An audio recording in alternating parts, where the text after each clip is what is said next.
성소의 기물들이 나오는데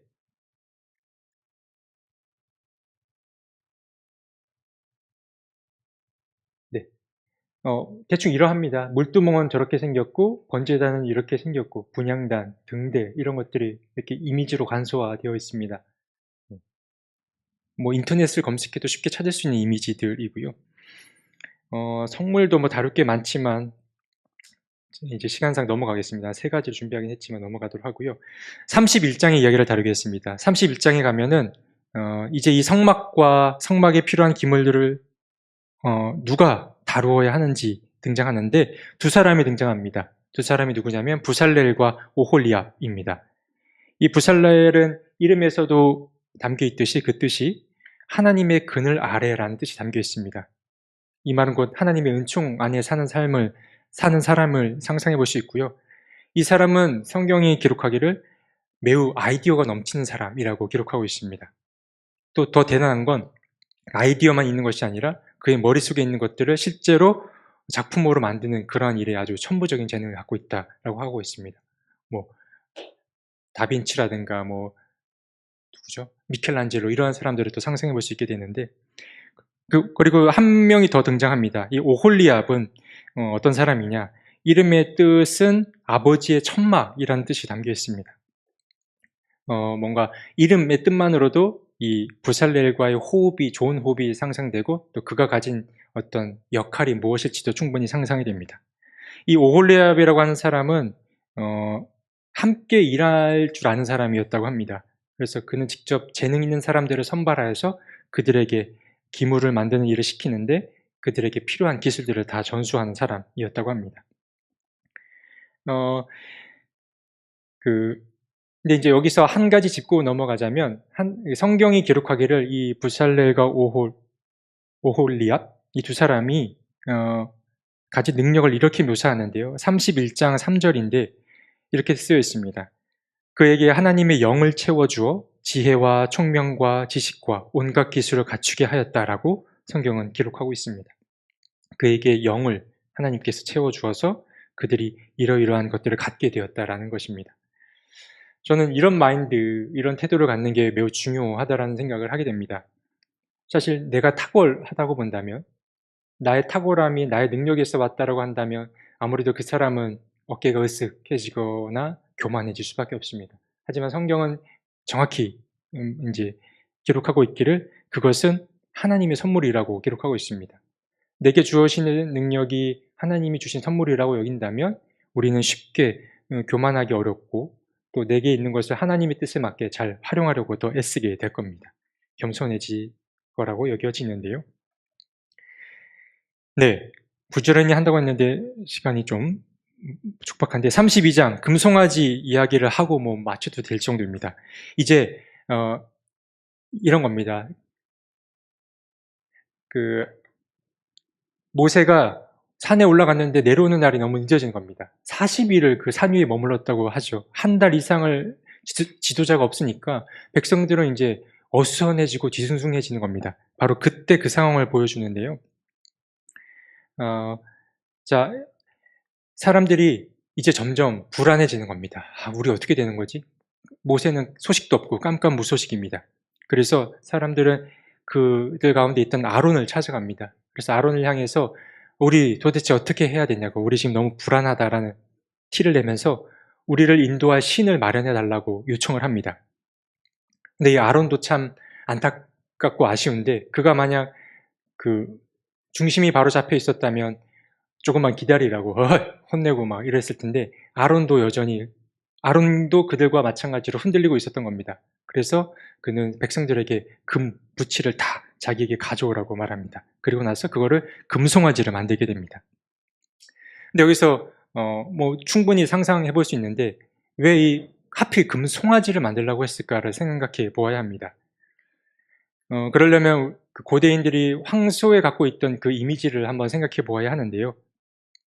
이 황소라고 하는 것은 기본적으로 힘, 활력, 풍요를 상징하는 동물입니다.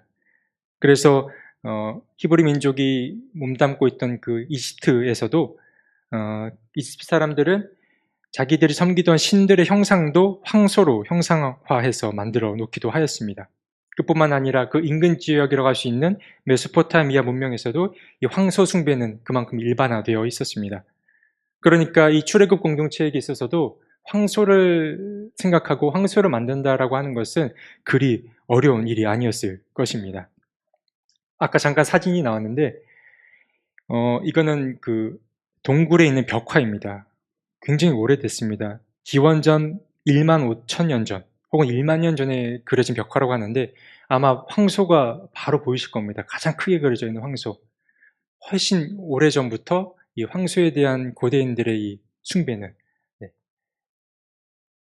있어 왔다라는 것입니다. 왜 웃으실까요? 황소 같지 않아서. 저 처음에 황소 못 찾았습니다. 네, 흰색 뒤에 있는 저 가장 큰 친구가 황소입니다. 근데 또 우리가 제가 뭐 말실수를 한 건 아니지만 왜 송아지라고 했는데 황소라고 하시냐라고 할 수 있는데 송아지도 짚고 넘어가야 합니다. 왜 아론은 황소 그 우상이 아니라 송아지 우상을 만들려고 했을까? 이것도 생각해 봐야 하는데 기본적으로 송아지가 갖고 있는 의미도 황소와 유사합니다. 활력과 풍요를 상징하는데 하지만 이 송아지 안에는 조금 더 부정적인 이미지가 담겨 있습니다. 이 의미는 제가 기록해 놓았듯이 뭔가 좀 저속하고 저렴한 열정 혹은 뭔가 애송이, 아직 소가되지 못한 송아지를 뜻하기 때문에 애송이를 뜻한다라고 볼 수 있어서 이제 32장 6절에 이렇게 이야기하는데 백성들은 앉아서 먹고 마시다가 일어나서 흥청거리며 뛰놀았다라고 하는데 이 대목은 백성들이 뭐 기쁨에 차서 흥겨운 잔치를 벌였다라기보다는 뭔가 좀 저열하고 음탕하고 방종했던 그런 모습을 나타내고 있는 겁니다. 그러니까 이 송아지는 황소와는 또 다르게 조금은 저급한 그런 우상과 상황을 보여준다라고 할 수 있습니다. 네, 쭉 넘어가면 이제 모세가 내려와서 사실 알고 있었습니다. 하나님으로부터 듣고 지금 백성들이 밑에서 완전 망가져 있다 내려가 봐라 하고 알고 내려왔는데 막상 그들을 보니까 화가 치미는 겁니다. 그래서 자기도 주체 못하고 돌판을 던져버리게 됩니다. 곧 하나님과의 계약이 파괴되는 상황이라고 할 수 있는데 그래서 이제 모세는 한 가지 그 백성들에게 이상한 지시를 한 가지 하는데 그게 뭐였냐면 그 금송아지를 빡 태워서 빻아가지고 다 마시라고 합니다. 요새 그 고급 음식에는 이제 금가루가 뿌려져 있긴 하다지만 저는 건강에 매우 안 좋을 것 같다는 생각이 듭니다. 어쨌든 그 고대 사회는 왜 이런 행동들을 했냐 그거 살펴볼 필요가 있는데 세 가지 의미가 담겨 있습니다. 왜 모세는 이러한 지시를 했을까? 첫 번째는 금송아지의 흔적을 아예 없애버리기 위함이었습니다.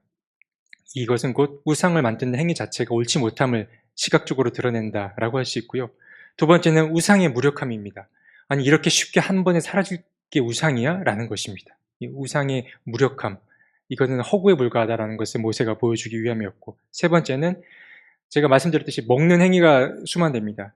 그들의 그 참담했던 그 상황을 우리 몸속에 새겨서 잊지 말자라는 것이 그 부끄러운 모습을 기억하자는 것이 모세가 말한 이 지시에 담겨 있다라고 할 수 있습니다. 근데 더 충격적인 이야기는 그 다음에 모세가 한 말에 있습니다.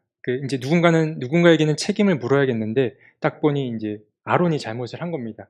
근데 그는 또 형님을 그렇게 함부로 대할 수 없어서 어떤 지시를 내리냐면 하나님께 충성하려고 하는 이들은 나에게 나아오라 이렇게 이야기합니다. 그러자 누가 나오냐면 레위 자손들이 그들만 나옵니다. 그런데 되게 충격적인 것은 레위 자손들을 향해서 모세가 당신들의 형제, 친구, 이웃을 도륙하라라고 이렇게 명령을 합니다. 이게 좀 이해할 수 없는데 오늘의 관점에서 보면 더더욱 이해할 수 없습니다.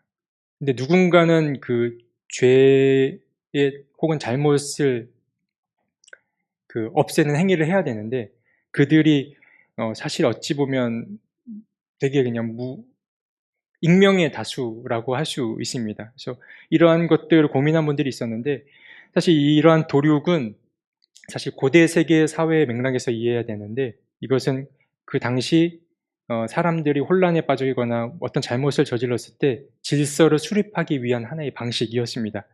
그래서 어떤 르네 지라르라는 학자는 이것을 일러 기원적 폭력이라고 말하기도 했는데, 그러니까 이 모세라든가 아론 혹은 그 당시의 사람들은 이러한 기원적인 폭력의 방식을 통하여서 고대 세계에 정화가 일어난다.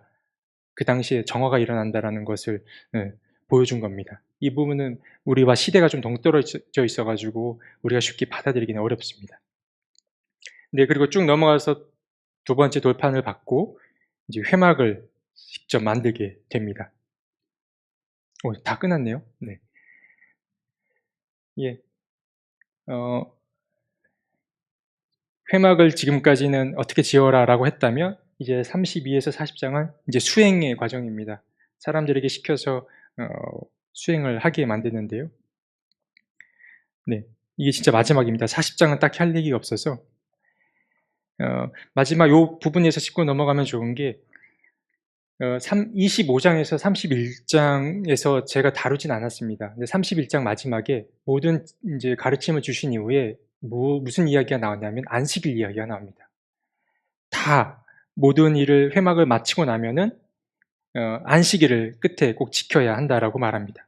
그래서 이 31장은 사계명을 생각함과 동시에 우리에게 쉼의 중요성을 생각하게 하는데, 근데 흥미로운 것은 32장부터는 이제 "성막을 지으라."라고 이제 명을 하는데 가장 먼저 등장하는 이야기가 안식일 이야기부터 하나님이 거론을 하십니다. 그러니까 이 이야기는 회막을 만드는 혹은 성막을 만드는 그런 거룩한 직무조차도 이 안식일 범위 안에서 수행되어야 된다라는 것을 뜻한다고 할 수 있습니다. 우리가 충분히 안식을 누릴 줄 알아야 창조적인 노동도 가능하기 때문에 그러한데요. 어 열심히 일하려면 사실 잘 쉬기도 해야 된다라는 것 참 중요하다 여겨지고 성경도 이것을 이렇게 이야기하고 있습니다. 네. 40장 이제 끝났습니다. 회막 제가 보여드릴 때 쉽게 그 회막을 거둘 수도 있고 다시 펼칠 수도 있다라는 말씀을 드렸는데, 이 마지막 40장에서는 이 백성들이 하나님이 회막을 거두라고 하면 그걸 거두고 떠나게 되고, 하나님이 여기다 회막을 쳐라라고 하면 그곳에 회막을 치게 됩니다. 이런 것들. 회막이라고 하는 것, 거룩한 장소 또한 한 곳에 고정된 것이 아니라 늘 유동적일 수 있다라는 것을 40장에 이야기를 하면서 끝이 납니다. 네. 맞습니다. 40장까지 다 달았습니다.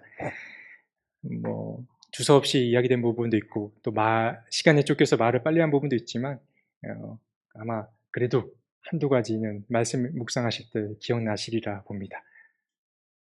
그럼 오늘 식사가 있습니다. 네. 있으니깐요. 기도 후에 식사 다 같이 하고 가시면 좋을 것 같습니다. 제가 잠시 기도하고 오늘 모임 마치겠습니다. 어 사랑의 하나님, 2025년 1 월을 맞이하여서 출애굽기 말씀을 함께 나누었습니다. 세 번의 시간을 통하여서 하나님이 히브리 민족을 노예와 억압의 삶에서 구출하셨고, 또 광야라는 시간을 통해서 훈련과 연단을 하셨고, 또 우리에게 그 백성들에게 새로운 삶이 존재하고 있음을 가리켜 보여주셨습니다. 이 옛날에 쓰여진 이 이야기가 그저 옛날 이야기로만 그치지 않게 도와주셔서 우리가 지금을 살아가는 우리에게도 이 출애굽기의 이 여정이 반복되고 있음을 잊지 않게 도와주십시오. 궁극적으로 하나님께서 우리의 삶을 인도하고 계신다라는 것, 그리고 우리의 도움을 필요로 하신다는 것, 광야 같은 삶일지라도 우리를 훈련하여 더 좋은 일에 쓰시고자 하신다는 사실 잊지 않게 도와주셔서 우리가 올 한 해 보내면서 하나님과 더 가까워지고 친밀해지고, 또 하나님의 두 손과 발이 되어서 하나님이 필요하신 곳 적재적소에 잘 쓰임받을 수 있게 도와주옵소서. 예수님의 이름으로 기도드립니다.